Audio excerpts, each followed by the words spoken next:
Հայտնություն 7 1-ից 8 համարները ընթերցենք Հայտնություն 7 նույն գիրքն է վերջի գիրքը Հայտնություն 7 1-ից 8 կարդամ Դրանից հետո տեսա 4 հրեշտակների որոնք կանգնել էին երկրի 4 անկյուններում և երկրի 4 քամին բռնած, որպեսզի երկրի վրա քամի չփչի ոչ էլ ծովի վրա, ոչ էլ մի ծառի վրա։ Տեսա նաև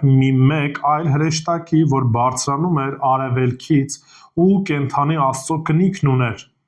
Նա բարձրաձայն աղաղակեց այս 4 հրեշտակներին, որոնց երկրին ու ծովին վնասելու իշխանություն էր տրվել, և ասում էր. վնաս մի տվեք երկրին, ոչ ծովին և ոչ էլ ծառերին, մինչև որ մեր Աստծո ծառաների ճակատներին կնիկ դնենք։ Եվ կնքվածների թիվը լսեցի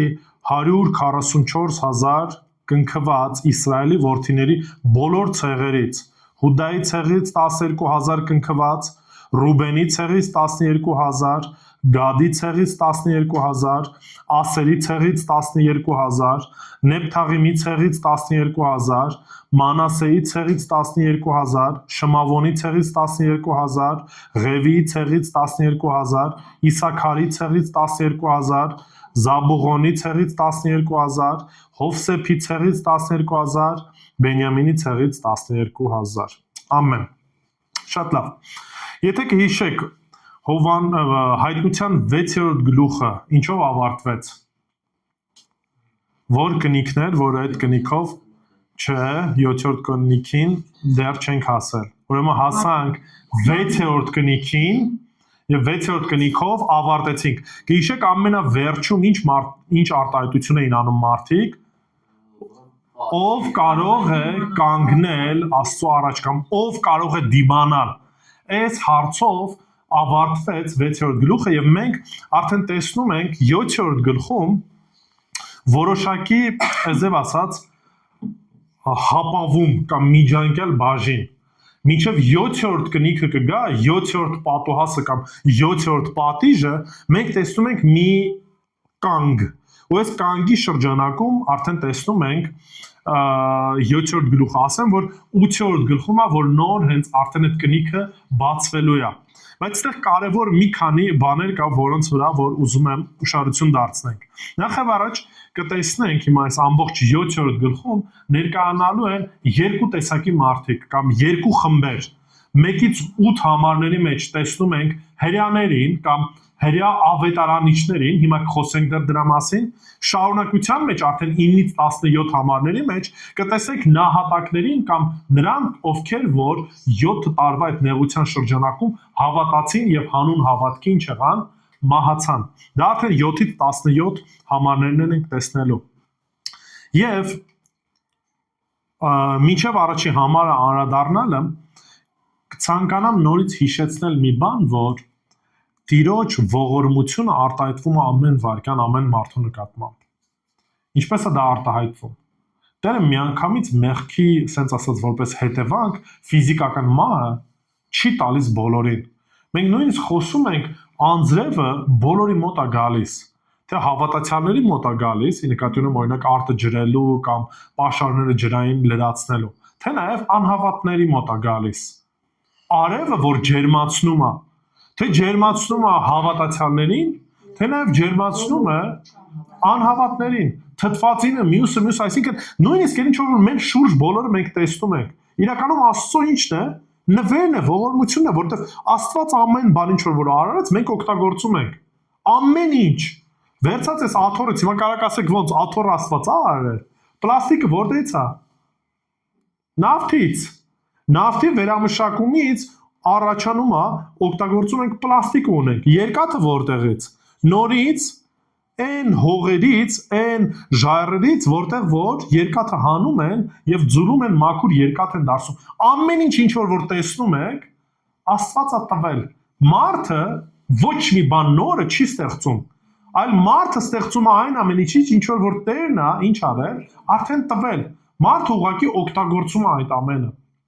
Դրա համար Տիրոջ ողորմությունը մենք տեսնում ենք ամեն ժամանակ, ամեն վայրկյան։ Եվ նույնիսկ այս շրջանակում ենք տեսնում Տիրոջ ողորմությունը։ Ամբակում 3:2-ում հետևյալ խոսքերն են կարդում։ Ամբակում 3:2 ասում է ով Տեր լսեցի այն ինչ հայտնեցիր եւ վախեցա գալիք դատաստանների մասին է խոսքը գնում։ Ամբակումը որպես մարգարե այդ ամեն ինչ ասում է ինչ որ ասցիր գիտե ու ինչ եղա վախեցա։ Այս տարիներում վերանորոգիր այն ով Տեր տարիների մեջ գիտենալ տուր եւ բարկության մեջ գթություն հիշիր։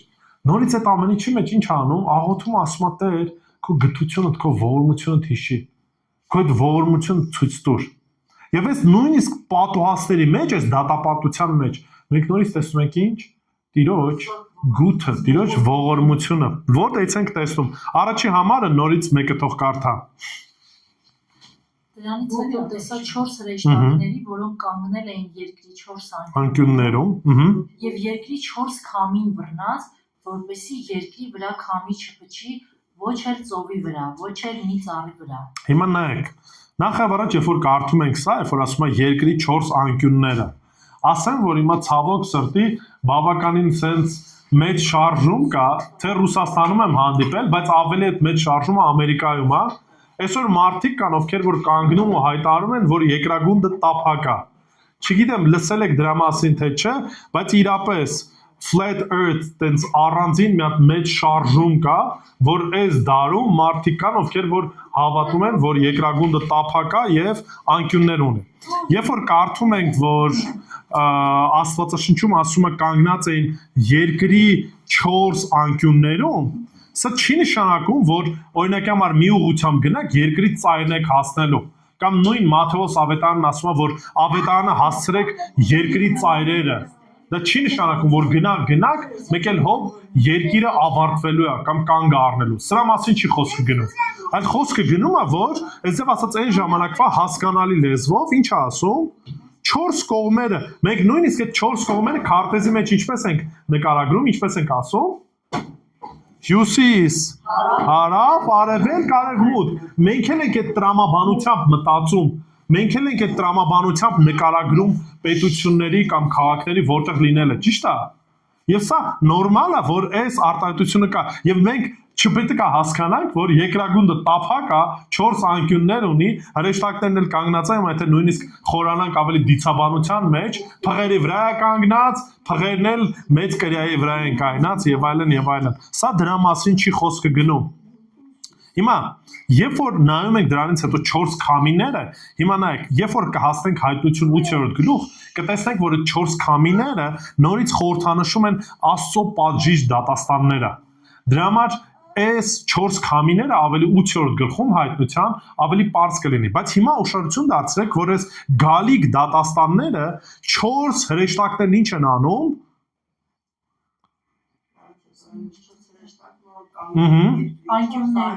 Անկյուններում, հետո քամին բռնած։ Ուրեմն իրանք ինչ են անում, նախ եւ առաջ պահում են այն գալիք դատաստանը, որ պետքա լինի, այսինքն 8-րդ գլխի, երբ որ կտեսնենք 8-րդ գլխում 7-րդ կնիքը բացվելուց, 7-րդ կնիքը որ բացվի, մենք տեսնում ենք 7-րդ կնիքի մեջ որոշակի առանձնացված հատվածներ, թե ինչպես են դատաստանները գալու։ Եվ այս 4 քամիները գալու են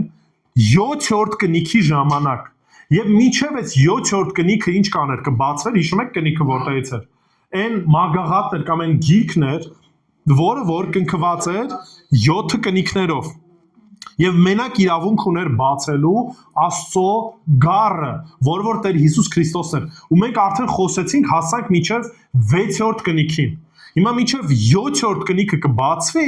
մենք տեսնում ենք, որ Տերը ինչ անում, ասում է մի պահ դադար է տալիս։ Ուղարկում է հրեշտակների, որոնք որ ինչ են անում, պահում են այդ գալիք դատաստանը։ Ինչի համար են պահում, ինչից են պահում։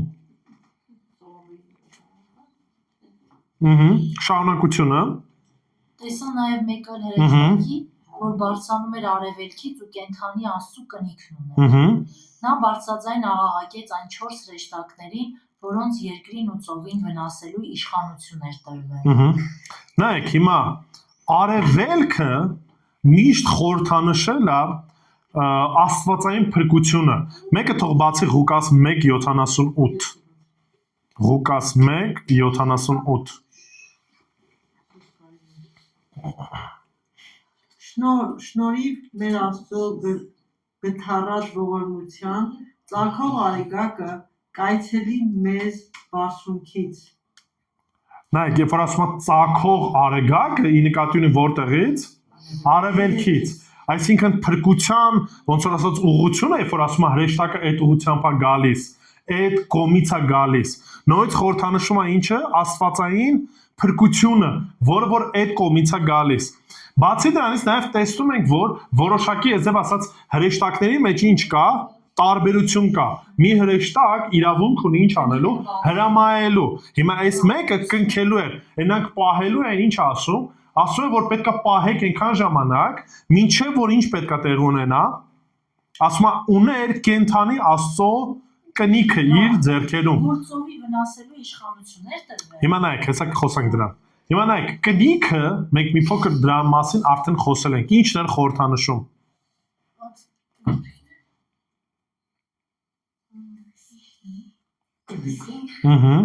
Ինչն են կնիքով դնում, որ կնիքը դրեցին, դա ինչ է խորհրդանշում։ Ուրեմն առաջինը վավերականությունն է ցույց տալի, որ այս փաստաթուղթը օրինակ վավերական է։ Այս մարդու կողմից է վավերացված, շատ լավ, բացի դրանից, էլ ինչ է խորհրդանշում հին ժամանակներում։ Սրա մասին ասել եմ, մոռացել եք։ Եթե ես ունեմ ինչ-որ մի սեփականություն, այդ սեփականությունը ինչ էր արվում, կնքվում էր, այսինքն կնիքը ցույց էր տալի, որ տվյալ իրը, տվյալ, չգիտեմ, շինությունը, շենքը ինձ է պատկանում։ Ուրեմն սեփականություններ ցույց էր տալի վավերականությունը եւ նաեւ որոշ առումով պաշտպանությունը, այսինքն կնքված եւ որևիցե մեկը ինչ ունի, իրավունք չունի բացելու, իրավունք չունի իրան վերցնելու, որտեղ սա իմն է։ Հիմա նայեք, այս պարագայում մենք տեսնում ենք Տիրոջ գեղեցիկ ինչը նկարագրությունը, որ Տերն ուղարկում է կնքելու կամ առանձնացնելու այն մարդկանց, ում հետ որ Տերը գործ ունի դեռ անելու։ Դեռ անդրադառնալու ենք, բայց այս նկարագրությունը տեսնում ենք Եզեկիել մարգարեության մեջ, մեկը թող բացի Եզեկիել մարգարեություն 9-րդ գլուխ 3-ից 6 համարները։ Եզեկիել 9, 3-ից 6, բայց ավելի կկենտրոնանանք 4-րդ համարի վրա։ Եզեկիել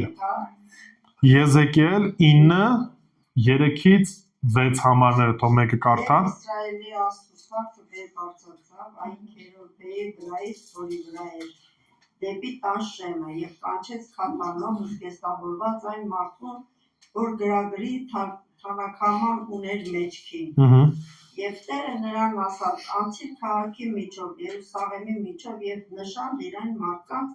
ճակատներին, որ հառաչում ու ողբում են նրա մեջ կատարվող բոլոր պիղծ բաների համար։ Եվ մյուսներին ասաց. իմ ականջների առաջ նրա հետևից անցեք քաղաքի միջով եւ հարվածեք, ձեր աչքերը չպետք խնայեն եւ չպետք ողորմեք։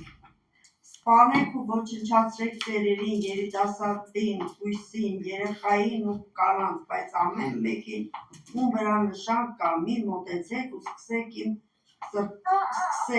սրբարանից։ Եվ նրանք սկսեցին այն երեցներից, որ տան առաջին։ Հիմա նայեք, այսի նկարագրությունն այն մարգարեությունն է գալիք դատաստանի եւ նաեւ տեսնում եք ինչ նկարագրություն, որ Տերը ուղարկում է մի քանիսին, ովքեր որ այդ հատի բան ունեն, նշան ունեն կամ կնիքն ունեն, ու այդ կնիքը ուր պետքա դնեն, բոլորի ճակատներին։ Ինչի համար ճակատ, իրականում մարդուս մոտ ամենատեսանելի, ասենց ասած տեղը ճակատն է, վերևն է եւ դեմ դիմացը։ Հետաքրքիր է, նման մի կնիքի մասին հիշում եք էլի հայտնության գրքից, որը որ շատ ավելի հայտնի է, քան այս մեկը, որ շատերն են խոսում։ Որ նշանն է։ 666-ը դեռ դրա մասին խոսենք, նայեք ուշադրություն դարձեք, որ Ներն էլ իր հերթին ունի նման մի նշան, որով որ իր, ասենց ասած, հետնորդներին է այդ կնիքը դնում։ Դեռևս խոսելու ենք, սա արդեն ավելի կտեսնենք 13-րդ գլխում, մանրամասն խոսելու ենք, բայց ես ուզում եմ հիմա ուշադրություն դարձնեք։ Տվյալ խոսքը ուղղված է այն հрյաներին, որոնց որ Աստված ինչ անելու, առանձնացնելու է հատուկ գործի համար, հատուկ նպատակով։ Մենք դեռևս այս 144,000-ին անդրադառնալու ենք, Աստված ավելի մանրամասն ներկայացնելու է դրա մասին հայտնության գրքում տեսնում եք։ Բայց այս 144,000-ը որոնք էին։ Հիշում եք, եկեղեցին արդեն ինչ վիճակում է գտնվում։ Եկեղեցին հափշտակված է, առաջի 3.5 տարին արդեն անցել է եւ նեղության, բայց ինքը համեմատաբար նեղություն է։ 3.5 տարի հետո կհիշեք մենք 6-րդ գլխում խոսեցինք, հիշում եք, մահացածների մասին, ովքեր որ զոհասեղանի տակ էին, հիշում եք, մենք խոսեցինք, որ զոհասեղանի տակ ցողվում էր արյունը, ին նշանն է, որ այդ մարդիկ ինչ են արել, իրենց կյանքը նվիրել էին ում Աստծուն։ Եվ հիմա մենք տեսնում ենք այդ հոգիները, ովքեր որ հանուն Աստծո, հանուն Տեր Հիսուս Քրիստոսի գնալու են դեպի մահվան։ Եվ այս 144,000 հոգիները հրյաներ էին իրենց ազգությամբ, որից որ Տերը ինչ անում, աչքերները բացում է, հավատում են եւ սկսում են ինչ անել, վկայել Աստծո խոսքը 7 տարվա այդ նեղության շրջանակում։ Մարդկանց սկսում են ինչ անել, ավետարանը քարոզել։ Այսինքն տեզնացնում է Աստվածը ինչ, այդ 144,000-ին հատուկ նպատակով, որպեսզի գնան ու վկայեն։ 7 տարվա մեջ այդքան հոգիներ։ Չէ, շարունակության մեջ երբ որ կարդում ենք, տեսնում ենք, որ իրենց վկայությամբ շատ-շատերն են հավատում, հիմա ուղղակի չենք հասցնելու, սա արդեն մյուս անգամ որ հանդիպեք կտեսնենք, այսինքն ես ասացի դու ուղղակի ստեղ չէ։ Մենք այս հատվածում հայտնության գրքի տեսնում ենք, որ 7-րդ գլխում բաժանված են երկու խմբի մարդիկ։ Առաջի խմբի մարդիկ հրյաներն էին, ովքեր որ սկսում են ավետարանել ու առանձնացված է, ասեմ որ մեկնաբանություն կա, որ նորից ասում են, դա հրյաները չեն, 144,000-ը դա սիմվոլիկ թիվն է, նկարագրում է եկեղեցին, Եհովայի վկաները օրինակի համար թիվը վերցնում են, ասում են փրկվածների թիվն է, որոնք որ երկնքում են լինելու, իսկ մնացածը երկրի վրա են լինելու եւ այլն եւ այլն։ Սա փիլիսոփայություն է, որի մեջ հիմա շատ չեմ ուզում խորանամ, առհասարակ Եհովայի վկաները աղանդավորեն իրանց ուսման, բայց կան եկեղեցիներ, ովքեր որ հիշում եք, ասում են, ալեգորիկ կերպով են մեկնաբանում, բայց սրա հետ կապված խնդիր ունեն։ Պատկերացեք մի իրավիճակ, եթե օրինակի համար վերցնում ենք, որ այս 144,000 հոգին, պատկերացնենք, որ եկեղեցին է, բայց այդտեղից խնդիր է առաջանում։ Եթե եկեղեցին է, դրանից հետո իմաստը որն է, որ դու մանրակրկիտ սկսում ես ինչ անել, նկարագրել ամեն մի ցեղի անունը, թեև քանի հոգի են այդ ցեղից ինչ արած, փրկված, այսինքն այն շարունակությունը նույնիսկ մեզ համար այլ ավելի ամուր հիմք է հանդիսանում, որ մենք հասկանանք, որ այս 144,000 հոգին էթնիկ հրյաներ էին, որոնց թիվը Տերը հստակ ասում է եւ որոնց որ տալիս է հստակ ինչ առաջադրություն, որ իրենք պետք է անեն։ Դեռևս մենք սրա մեջ չենք տեսնում, որ մի փոքր առաջ գնանք, կտեսնենք իրենց հիմնական նպատակը, ծառայությունը որն էր, վկայել Տիրոջ խոսքը, վկայել այն ավետարանը։ 4-րդ համարը մեկը կարդա։ Եվ Տերը նրան ասաց. «Անցիր քաղաքի միջով, Երուսաղեմի միջով, եւ նշան դիր այն մարդկանց ճակատներին, որ հառաչում ու ողջում են նրա մեջ կատարվող բոլոր պիղծ բաների համար»։ Հիմա ուշադրություն դարձրեք, ինչ անում, ասում է պետք է անցնեն բոլորի միջով ու ինչ անեն, կնիքը դնեն։ Կնիքը դնեն, որպեսզի այդ, ասենց ասած, կնիքով այդ հարվածները չլինի։ Հիմա նայեք, այդ կնիքը ֆիզիկապես ինչ որ տեսանելի լինելու է, թե չի լինելու, թե հրեշտակն է, մենակ էդի տեսնելու չեն կարող ասենք, որտեվ դեռևս ժամանակը կգա կերևը, բայց գիտեք ինչ նաև գեղեցիկ պատկեր հիշեցի։ Կհիշեք Մովսեսի ժամանակ, երբ որ պետքա վերջի պատոհասը գար, Տերը ինչ արեց, ասեց պետքա բոլորը նշան դնեք։ Ձեր դրանդիկների մոտ գարան արյունը պետքա քսեին եւ հրեշտակը ինչ պետք է աներ, նորից պետքա անցներ, որտեղ որ նշանը կար, ինչ էր անելու, անցնելու էր։ Եվ նորից տեսնում ենք նման մի գեղեցիկ պատկեր, որ իր ծառաներին, իր ստրուկներին ինչ է անում Տերը, առանձնացում է մնացածից։ Առանձնացում, որպեսզի Տիրոջ այդ հարվածը, Տիրոջ այդ բարկությունը իր ծառաների վրա ինչ անի, չընկնի։ Տերը իրանց իր ժողովրդին պահում է։ Ես դրա համար եմ ասում, որ նորից ուշադրություն դարձրեք։ Այս մարդիկ մինչև հափշտակությունը դեռևս ինչ էին, անհավատ էին, իրանք էլ էին Տիրոջը հակառակ, բայց Տերը այցելություն անում։ Հռոմեացիս նամակը հիշեք, Հռոմեացիս նամակի մեջ Պողոս Արաքելը խոսում է սրա մասին։ Որ ասում է, որ այո, դերևս մի փոքր հատված կա, որ հավատում են, ու ես էլ եմ ասում, հրյա հավատացած են, բայց ասում եմ մեծամասնությունը ժողովրդի ինչ է, կուրացած է։ Մինչև հիմա էլ հրյաների մեծ մասը ինչ են, կուրացած են, չեն հավատում, հակառակ են, ամեն առումով հակառակ են Աստծուն։ Բայց ասում է, որ գալու է պահը, որ Տերը ինչ է անելու, բացելու է։ Եվ մենք տեսնում ենք, որ այս ժամանակահատվածում հազարավոր մարդիկ են փրկվում, հազարավոր մարդիկ են հավատում, նույնիսկ այս նեղության շրջանում, որ Տերը այս ծանրության միջով ինչ անում, անցկացնում է։ Նայեք, 70-ական թվականներին, երբ որ կործանվում է տաճար, հրյաները ցրվում են, հրյաները կորցնում են իրենց տոհմային ցանցը։ Այսինքն ինչ նկատի ունեմ, որ ցուցակը իրականում այս պայծրության որոշակի հրյաներ կան, որոնք որ փորձում են ներկայացնել, ասեն թե ամեն մեկը որ ցեղին է պատկանում, բայց ասեն որ մեծ ամասամբ կորսված է։ Միայն Ղևի ցեղն է, որ կարողանում են ներկայացնել որոշակի փաստարկներով, որ իրենք Ղևից են սերվում, եւ այսօր օրինակ համար սինագոգում երբ որ ծառայում են, Ղևի ցեղից պետք է լինես, եւ իրենք փորձում են այդ ամեն ինչը ինչ անեն, հիմնավոր են ներկայացնել։ Ասեմ ավելին, այսօր ԴՆԹ-ի շրջանակում կարողանում են նույնիսկ մարդու արյունը ստուգելով տեսնել կոնկրետ քրոմոսոմների մեջ հատուկ որոշակի sense ասած նկարագրություն կա, որի շրջանակում առանձնացնում են, ասում են օրինակ էսի Ղևի ցեղի էսի ինչ ազգատոմից է գալի, որոշակի առանձնահատկություն ունեն։ Դե ոչ թե մաքուր, այլ իրանց համար քահանաները պետք է լինեին ում որ ցեղից, Ղևի ցեղից։ Դրա համար որպեսզի սինագոգում այսօր կարողանա որևիցե մեկը ծառայի առաջնորդի, պետք է հիմնավորի իր պատկանելությունը։ Այսինքն մենակ Ղևի ցեղն է, որ կարողանում է որոշ առումով փաստարկի։ Չնայած էլի կան ընտանիքներ, որոնք որ ներկայացնում են, թե իրանք ինչ ցեղից են բանում։ Հիմա կանադառնամ կարճ մի քիչ ցեղերին, որոնք որ նկարագրում են, ինչի որտեղ մի քանի նրբություն կա։ 12 ցեղերի մեջ, օրինակի համար, տեսնում ենք ամենաառաջի ցեղը որն է նկարագրում, Հուդայինն է, բայց հիշում եք, Հուդայի ցեղը առաջնեկը չէր։ Այսինքն հիշում եք, չէ, որտեղից է գալիս։ Ընդհանրապես 12 ցեղերը Հակոբի 12 զավակներն էին։ 12 զավակներից ամենաառաջինը ով էր, Ռուբենն էր։ Բայց Ռուբենը մնացորդած գրքում տեսնում ենք, որ կորցնում է անդրանիկությունը, եթե մեկը կարա բացի առաջին մնացորդած 5-1, առաջին մնացորդած 5-1, մի քանի նրբություն եմ ասում ու չենք շատ բանի, կվերջացնենք, ամնացորդած 5-1, Իսրայելի անդրանիկ որդու Ռուբենի որդիները, որովհետև նա էր անդրանիկը, բայց իր հոր անկողինը պղծելու պատճառով նրա անդրանիկությունը տվեց Իսրայելի որդի Հովսեփի որդիներին, նա իբրև անդրանիկ չգրվեց ազգահամարի մեջ։ Հիմա ինչ ենք տեսնում, Ռուբենը հիմա պատմությունը, չգիտեմ, թագավորած բառը ծննդոցը որ կտեսնեք, ասում է, քանի որ բացեց իր հոր մերկությունը, այն առումով, որ ինչքան եթե չեմ հիշում, պարկում է հոր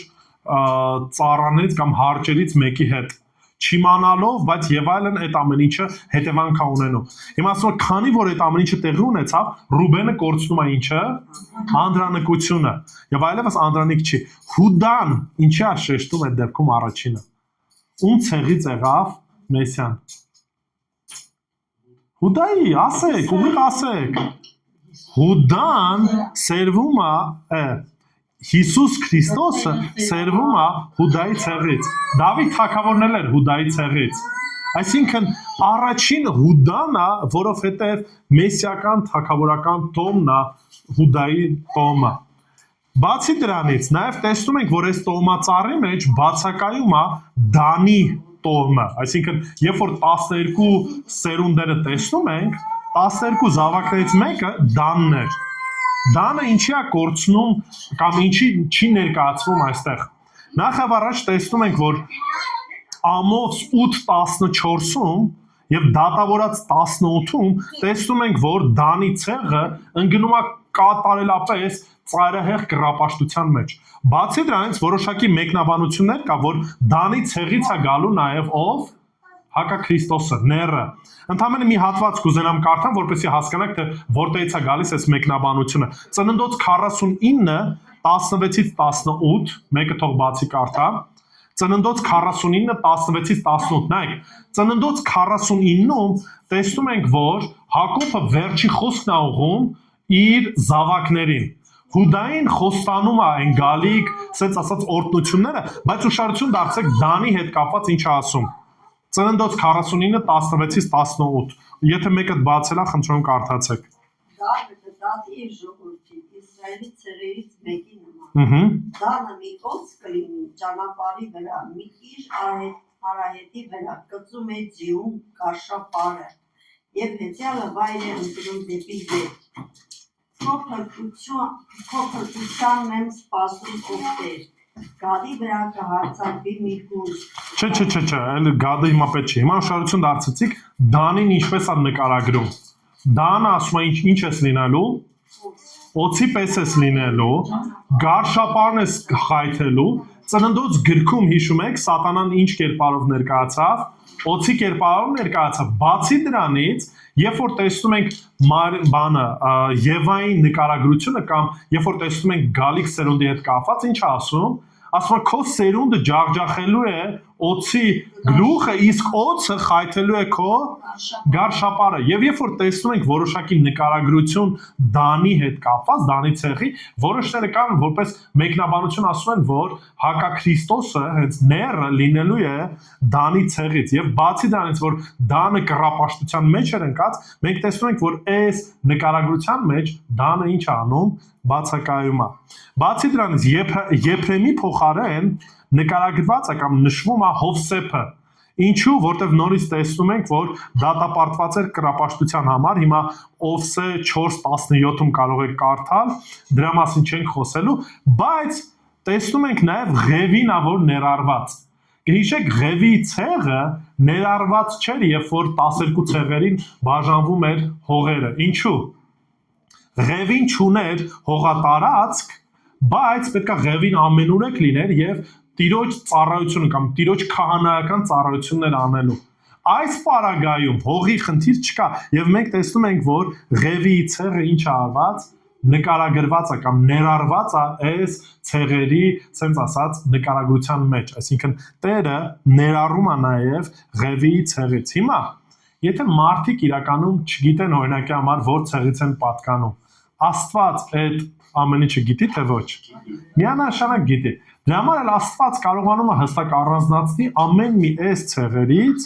իր ընտրած ժողովրդին հрьяաներին, որոնք որ սկսել են ինչ անել, որպես վկայություն քարոզել Տիրոջ խոսքը։ Հիմա վերջինը կկարդամ, մի նորից գեղեցիկ պատկեր ենք տեսնում 16 ու 17 համարի մեջ Տիրոջ խոստման մասին։ Հայտնություն 7, այո, 16 եւ 17 համարներն են։ Ով է կարդում։ Այլևս ոչ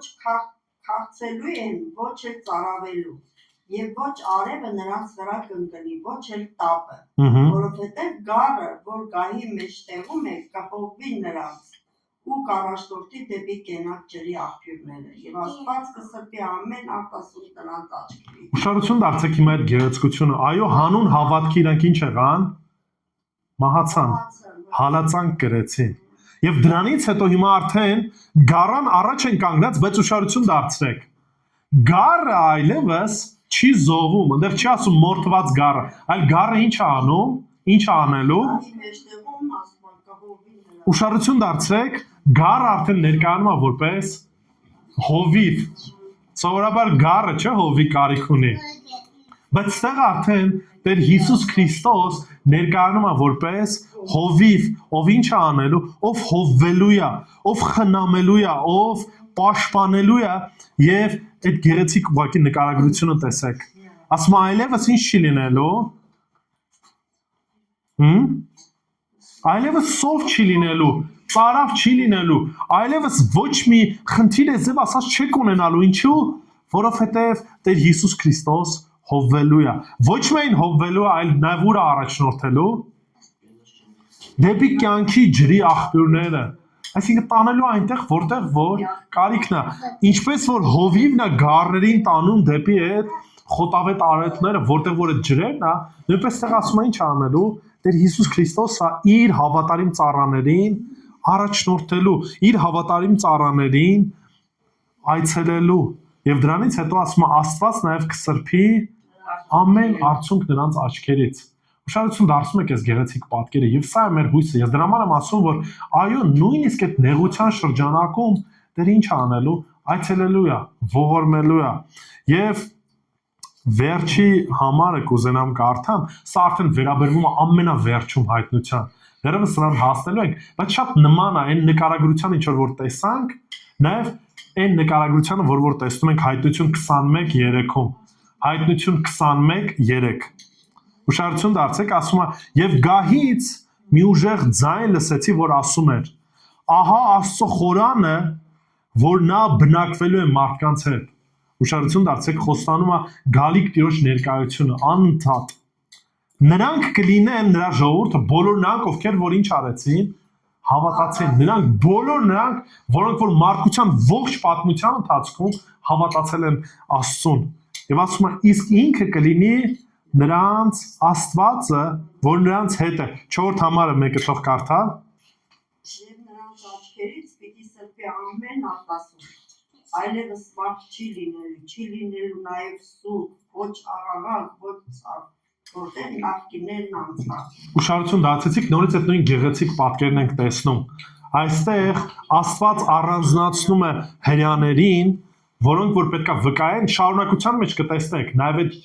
7 տարվա նեղությունից հետո շատ-շատերն են հավատում, շատ-շատերն են փրկվում եւ հավատքի պատճառով ինչ են լինում, նորից նահատակվում են, նորից մահանում են։ Ու Տերն ասում է ինչ անում, սրբում է իրենց արցունքները։ Ասում է այլևս ոչ մի ցավ, ոչ մի սով, ոչ մի լաց, ոչ մի բան չի լինելու։ Ինձ հետ եք լինելու։ Սա է մեր հույսը, ժողովուրդ ջան։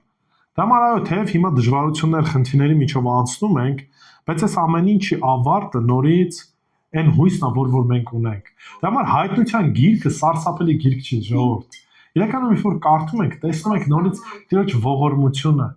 Տիրոջ սերը, այն ինչ որ ինքը տածում է իր ժողովրդի նկատմամբ։ Եվ սա պետք է մխիթարություն լիներ այն ժամանակվա եկեղեցու եւ նաեւ մխիթարություն մեզ համար,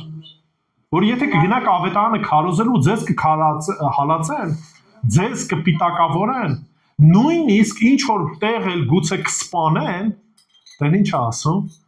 Տերը վրեժ խնդիր լինելու է, իր ժամանակին այցելելու է, բայց ամենակարևորը ինչ անելու, երբ որ Տիրոջ առաջ կանգնենք, սրբելու ամեն արցունք, ամեն բան անցնելու է,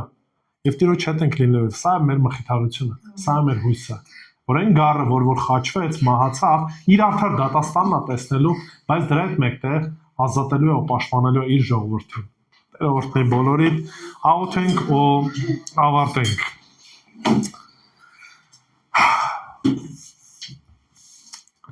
Տեր Աստված իրապես ողջ փառքը ողում ենք քեզ, Տեր։ Դու ողորմած ու գթած ես, Տեր, ու թեև այդ ժամանակները, երբ որ քո